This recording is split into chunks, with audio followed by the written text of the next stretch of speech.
Estamos de volta para a segunda parte do Direito a Falar. Hoje estamos a falar de direito da concorrência.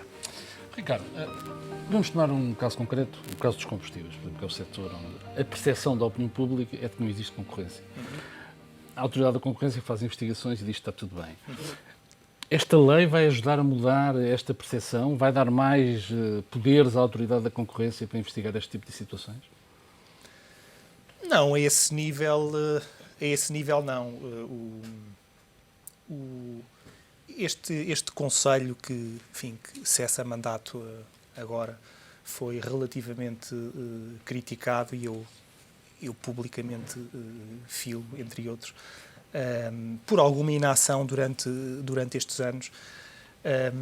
Agora nós temos de ter consciência de que o papel da autoridade não é chegar às conclusões que sejam populares, mas àquelas que sejam tecnicamente fundamentadas. E, efetivamente, na questão específica dos combustíveis, a autoridade teve uma missão ingrata no sentido que, na sequência do estudo que realizou, chegou a uma conclusão que, pelos vistos, era intuitivamente diferente daquilo que as pessoas achavam que era a conclusão a que deveria ter chegado. Relativamente à nova lei, não diria os instrumentos que a autoridade tem ao seu dispor para chegar a determinadas conclusões em processos destes são os mesmos. E, portanto, eu diria que, sob a égide de uma nova lei, com base nos mesmos factos, não haveria grandes razões para se chegar a uma conclusão diferente num processo deste. E, obviamente, não estou a fazer nenhum juízo de valor, não estou a dizer que se foi correto ou errado, mas não é por aí. Gonçalo, parece-me que esta questão é extraordinariamente importante e muitas vezes fica, como dizia o Ricardo, uma diferença entre aquilo que é a percepção das pessoas e depois os resultados. Em setores que são altamente concorrenciais e que estão permanentemente a monitorizar-se uns aos outros. Eu diria a grande distribuição, os combustíveis e muitos outros setores onde, de facto, os preços têm quase uma correlação perfeita, muitas vezes com pessoas permanentemente a monitorizar os preços da concorrência. Como é que se pode provar que há cartel? Ou, muitas vezes, apesar de haver quase uma correlação perfeita entre os preços, não há, de facto, cartel. Pode haver, de facto, essa extraordinária monitorização, uma concorrência quase perfeita, no caso, ao contrário daquilo que a lei tenta descobrir que é a imperfeição da concorrência. O que é que a lei prevê, de facto, no que diz respeito ao cartel? Como é que a lei o define, digamos assim? Muito bem. Bom, os dois setores que referiu, quanto a mim, têm problemas totalmente distintos. Eu vejo-os do ponto de vista da sua sensibilidade e da existência de problemas de uma forma completamente diferente. Relativamente ao setor dos combustíveis, eu creio que o erro principal que a autoridade terá feito, que eu de alguma forma compreendo, mas acho que lhes foi um erro fatal na percepção que a opinião pública teve do trabalho da autoridade da concorrência, foi nunca ter dito que o problema nesse setor é um problema criado pelo Estado. O preço dos combustíveis, na sua esmagadora maioria, ou na sua grande maior parte, é imposto. A diferença do preço para a Espanha é uma diferença fiscal. O problema essencial do setor é um problema de estrutura de mercado que foi criada pelo próprio Estado. Portanto, eu acho que não houve, por uma questão talvez de deferência à tutela, não sei, admito que possa ter sido isso, mas especulo, nunca houve, por parte da autoridade, a iniciativa, a coragem, se quiser, de dizer que o problema ali, não sendo um problema de cartelização, é um problema de opções que o Estado, ao longo do tempo, e ao longo de muitos anos, foi fazendo. O Estado é o principal responsável por não haver mais concorrência no setor dos combustíveis? Eu acho que sim. Eu acho que aquilo que é percebido negativamente pela opinião pública, em larga medida, tem a sua origem precisamente no Estado, pelas razões que referi. Pela carga fiscal. Depois, é um setor que tem uma amplíssima transparência de preços. Quer dizer, os concorrentes, em tempo real, até porque existe um site Qualquer consumidor o da pode fazer. Direção-Geral de Energia, tem o preço de todos os postos de abastecimento em todo o país. A própria autoridade veio reconhecer que a iniciativa que teve de propor o que foi aprovado depois pelo Governo, painéis de informação dos preços nas autoestradas, que é algo que existe em muito poucos países, acabou por, digamos, contribuir para algum maior alinhamento de preços. A prática de preços próximos por parte dos concorrentes, ou mesmo preços equivalentes, não é por si só ilícita. Tem que haver um elemento de coordenação, de acordo entre as empresas em causa. Ou seja, e era essa questão, perdoe-me interrompê-lo, é exatamente isso onde eu queria chegar. Ou seja, pode haver de facto um alinhamento total dos preços, desde que não seja consertado, não há nenhuma ilegalidade. Precisamente. Pois, tem que haver um elemento de vontade de concertação e isso tem que ser naturalmente também demonstrado num Estado de Direito. Portanto, eu acho que é inteiramente compreensível a forma como os cidadãos reagem a este problema. É assim, aliás, pelo mundo fora. Mas temos que, como bem referiu o Ricardo, reconhecer que as conclusões da Autoridade da Concorrência não podem ser aquelas que são populares, quer dizer, têm que ser aquelas que, efetivamente, depois de uma análise, enfim, feita com exaustividade à questão, são tecnicamente corretas. E, em bom rigor, se há setor que a autoridade monitorizou ao longo destes anos e se pronunciou com exaustividade, com vários estudos, com profundidade, com qualidade científica reconhecida internacionalmente, foi este setor.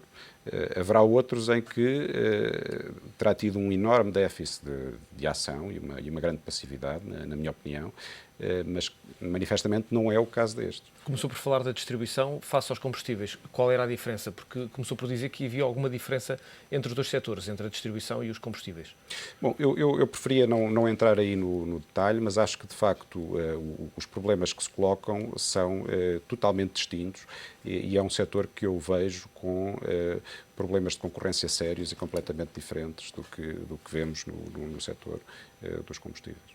Carlos, fruto ou não da nova lei, o que é certo é que a Autoridade de Concorrência fez recentemente uma operação altamente mediática sobre a banca, com transmissões quase em direto. Acha que é este tipo de atuações que credibiliza a Autoridade da Concorrência, atuações tipo um bocado tipo a ASAI, eu atrevo-me a comparar, que credibiliza esta autoridade? Eu diria que a mediatização das operações no momento do seu desencadeamento é algo que não é desejável de todo, não é? A investigação deve ser feita de forma serena, de forma objetiva, com base nos elementos de que a autoridade dispõe. No caso concreto, terão sido elementos decorrentes de uma denúncia, não se sabe, não temos informação precisa sobre essa matéria, terão sido elementos que a autoridade ela própria terá recolhido e que terá validado junto do Ministério Público e do juiz de instrução criminal. Não me parece que o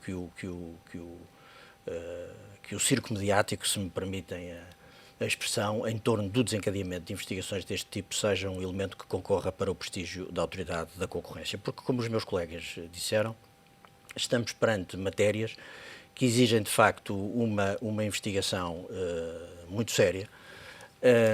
São questões em que o simples paralelismo de comportamentos entre as empresas não é necessariamente ilícito e, portanto, são questões que, para podermos chegar a um nível de prova suficiente sobre a existência de um ilícito, exigem, de facto, a reunião de um conjunto de elementos relevantes que a autoridade possa utilizar na sua investigação.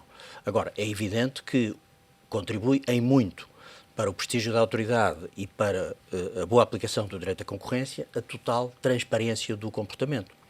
E aí há inúmeros passos concretos que a autoridade pode dar e deve dar nos termos da lei. E tem estado a dar, alguns deles, a publicação de orientações sobre a forma como exerce os seus poderes, como interpreta determinadas disposições legais, a publicação sistemática das suas decisões. Continua a não estar assegurada a publicação sistemática de todas as decisões. É muito importante para as empresas compreender como é que a autoridade entende a lei e como é que a aplica. A publicação sistemática das decisões judiciais, quer seja favoráveis, quer sejam desfavoráveis à autoridade. E aí temos assistido no passado a critérios que são absolutamente incompreensíveis de publicitação de decisões que são favoráveis à autoridade e de ocultação de decisões que são desfavoráveis à autoridade. É um comportamento que não prestigia a autoridade da concorrência e que não concorre para a boa aplicação do sistema e para aquilo que, no fundo, é o interesse do legislador e é o interesse do sistema, que é garantir estruturas de mercado concorrenciais no interesse dos consumidores. Esse é o objetivo final. E, portanto, maior informação, maior transparência, mas maior recato na investigação até podermos chegar a conclusões finais, não é? Porque uma das coisas muito negativas que tem acontecido em Portugal nos últimos anos, não só nesta área, mas em outras áreas da investigação, é de que há uma espécie de julgamentos prévios na praça pública sem um mínimo das garantias próprias do contraditório, que são as garantias inerentes a um Estado de Direito, não é? Portanto, eu faço votos de que não enverdemos por esse caminho no âmbito do direito à concorrência. Pegava nessa deixa para lhe colocar a questão relativamente a esta questão do cartel da banca. O Presidente da Autoridade da Concorrência já disse que a investigação pode durar 2 anos. Como é que fica alguém que está neste momento a ser investigado, enfim, os bancos em questão, durante 2 anos permanentemente na praça pública, com esta questão, obviamente, a pesar sobre os ombros? Não sei de onde é que veio esse timing dos 2 anos. Disporá, obviamente, o professor Manuel Sebastião de melhores dados e de melhor informação do que nós, mas requer-se celeridade, não é? E justamente se uma investigação pode ter uma duração dessas, dar-lhe, digamos, a divulgação mediática que foi dada no momento em que se inicia a recolha da prova, é de facto exatamente o contrário daquilo que deve ser feito, não é? Aquilo que deve ser feito é justamente uma investigação séria, uma investigação que procure ir ao âmago das questões, que procure, se for caso disso, estruturar uma acusação fundamentada, que dê direitos de defesa adequados às empresas e que depois seja muito rigorosa na aplicação de sanções, se for caso disso, que dê publicidade adequada, digamos, às decisões finais, porque só através de uma aplicação rigorosa da lei, com as garantias todas ao nível do contraditório e dos direitos de defesa, é que o sistema também preenche os seus objetivos, que é, no fundo, um objetivo não só de repressão de ilícitos específicos, mas de prevenção geral. Se as pessoas e as empresas tiverem a percepção de que isto é para levar a sério, então os comportamentos alteram-se e alteram-se de forma duradoura. Não é? Ricardo Oliveira, este prazo de 2 anos para um processo, em termos gerais, é um prazo razoável para um caso destes? Sim, é um prazo razoável porque estas coisas são extremamente complexas, não é? Nós vemos o que tem sido noticiado, nomeadamente a propósito deste caso, e as pessoas já saltaram para conclusões, falando em cartel da banca, etc. Estes procedimentos são normalmente iniciados com base em indícios e a autoridade tem que fazer um longo trabalho sobre esses indícios para chegar a alguma conclusão, e acho que conclusões que sejam desfavoráveis às empresas, não se pode chegar a elas de uma forma ligeira. E eu julgo que, como o Carlos dizia, quer dizer, o busilis da questão aqui é a forma como a questão foi mediatizada desde o momento zero, não é? Nós, enfim, já tivemos, infelizmente, vários exemplos no passado de que o segredo de justiça vale no país, não é? E, portanto, tivemos agora mais um. Agora, efetivamente, uma coisa é um foco mediático indevido que uma situação destas deva ter. Outra coisa é o cuidado que a autoridade tem de ter em analisar uma questão desta natureza que lhe seja apresentada e, portanto, obviamente, que tudo o que seja mais célere é sempre mais desejado. Mas não diria que um prazo de 2 anos para um processo deste seja teoricamente desrazoável. Já agora apenas uma nota, a mediatização é feita a partir do momento em que os média têm acesso a essa informação, não parte obviamente dos média Claro. de uma forma individual. Irmino. Gonçalo, o Presidente da Autoridade da Concorrência está de saída. Que nota é que lhe atribui? Bom, eu não entro nesse jogo das classificações, vou deixar para outros comentadores mais consagrados. Que balanço é que faz? Bom, eu li há dias no jornal alguém a dizer que havia coisas boas e coisas menos boas. Bom, enfim, creio que necessariamente também será assim. Houve certamente também coisas boas. Acho que num momento em que estamos a virar a página e em que a equipa que está sai, creio sinceramente que não é o tempo para dizer o que foi mal feito, mas sim olhar para a frente e ver o que é que a Autoridade da Concorrência pode fazer melhor. E o que é que pode fazer melhor? E um dos aspectos que, pegando no tema exatamente anterior, que acho que pode ser francamente melhorado, muito melhorado, é a questão da transparência, que teria um impacto evidente. Aliás, qualquer estudo em termos quer nacionais, quer sobretudo internacionais, demonstra isso. A transparência das organizações e dos reguladores leva à sua eficiência, é evidente, é algo demonstradíssimo.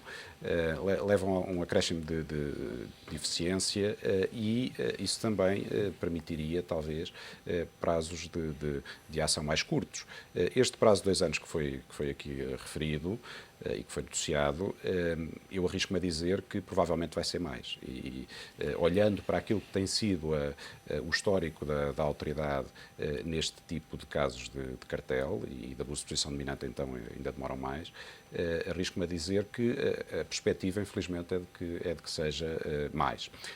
Esse tempo também não é curto por parte da Comissão Europeia, que é uma das agências mais credenciadas em termos da aplicação do direito da concorrência. Mas seguramente há muita coisa que se pode fazer dentro da autoridade para que o processo, quer de investigação, quer de decisão, seja de maior qualidade e que possa ser mais rápido também. Dr. Carlos Botelho Muniz, quando olhamos para aquilo que são as condenações que vão para tribunal de processos da Autoridade da Concorrência, não é propriamente um patamar muito positivo para a Autoridade da Concorrência, aquilo que são resultados positivos para a própria Autoridade em processos que vão para tribunal. Pois, eu julgo que aí há um problema de organização do processo, não é? As opções que são tomadas na fase administrativa do processo, designadamente no que toca ao exercício dos direitos de defesa por parte das empresas, não são sempre as mais adequadas, não são conformes à lei, muitas vezes, por razões que eu considero absolutamente inexplicáveis, e isso tem levou várias vezes no passado, o Tribunal de Comércio, de facto, a anular decisões condenatórias da Autoridade da Concorrência, muitas vezes não por razões relativas a uma análise do fundo da causa, mas por razões relativas ao exercício do direito de defesa. Se quiser, voltando um bocadinho à questão que colocou sobre o balanço, eu diria que, fazendo uma comparação entre o que foi o mandato do primeiro Conselho e o mandato do segundo Conselho, eu vejo dois aspectos. O primeiro Conselho teve uma enorme preocupação de afirmação, de advocacy da concorrência, de, se me permite, colocar o direito à concorrência no mapa, colocar a Autoridade da Concorrência e o exercício dos seus poderes no mapa. Fê-lo, por vezes, de uma forma que levou a que os processos não fossem conduzidos com o rigor necessário, e temos que reconhecer que várias dessas decisões que acabaram por morrer nos tribunais são decisões que vêm do passado. Este Conselho teve o reflexo contrário, ou seja, acabou por ser demasiado timorato. Teve tanto medo de perder os processos nos tribunais que acabou por se retrair imenso no desencadeamento de investigações. Nós temos que ultrapassar esta fase de infância do sistema e temos que entrar numa fase de maturidade, em que a autoridade desencadeia processos, não tem medo de desencadear os processos, não tem medo e de conceder às empresas todos os direitos necessários ao exercício dos seus direitos de defesa, portanto, conduz o processo de uma forma inteiramente leal e inteiramente correta, porque essa é a única maneira de não perder os processos em tribunal. Ricardo, vamos falar de futuro. Próximo Presidente, qual deve ser o perfil dele para a Autoridade da Concorrência?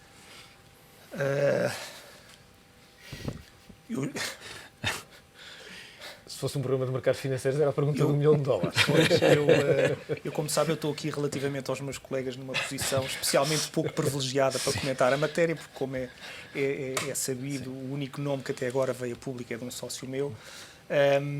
Não, eu diria que tem que ser alguém... Mas é o princípio da transparência aqui. É o princípio da transparência, sim, senhor.